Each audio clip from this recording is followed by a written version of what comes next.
Hello there. These are the facts of the case. The town of Ravencrest has long been a sleepy, unassuming, perfectly normal village. Even the people living there feel like they've barely heard of the place.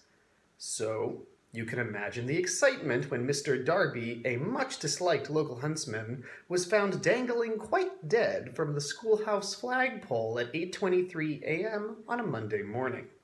The school children had swarmed over the crime scene by the time forensics got there, making their typically inadequate evidence-gathering efforts even less useful than usual. However, even they were able to acquire a little information. In Wall Detectives, any number of players from 1 to 1 million, if you can fit them around a really large kitchen table or car, work together to solve a twisted mystery. You're going to visit the scene of the crime, investigate suspects, and keep your eyes peeled for the slightest clue. You have to be clever, though, because, just like in the real world, visiting locations and interrogating suspects takes time.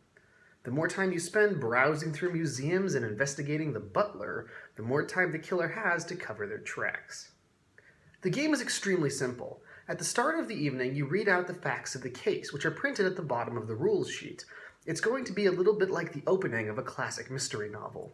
The snippet that I performed at the beginning of the video is just a little tiny taste of what you might be in store for.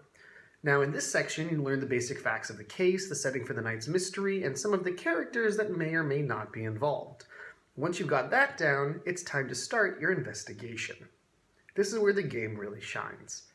Wall Detectives comes with 17 different investigation cards. Each card represents a different type of lead you might choose to investigate. The card will have text describing what you discover while investigating this lead. For example, one card might on the back of it say, "Speak to the victim's wife." Okay? Now, that means when you flip it over, you've chosen to speak to the victim's wife, and you're going to find out what you discovered in that conversation.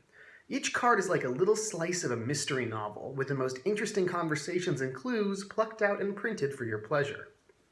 However, just like in the real world, investigations take time. While you're at the morgue inspecting the body or down by the docks chasing a rumor, the killer is getting more and more time to either escape, or worse yet, strike again. Solving the mystery correctly is worth a bunch of points, but each card you investigate subtracts from your final total.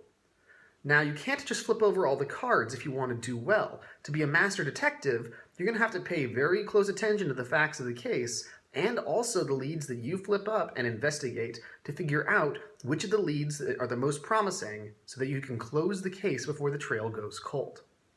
When you think you've solved the mystery, you just write down your answer and finally flip over the solution card to find out how you did. You might be wondering what to do with the game after you've played it once. Well, same thing you do with a great mystery novel or movie after you've seen it or read it once. A good detective can probably figure out something. Personally, I recommend giving it to a friend. If you like mystery stories, wait till you're at the heart of one.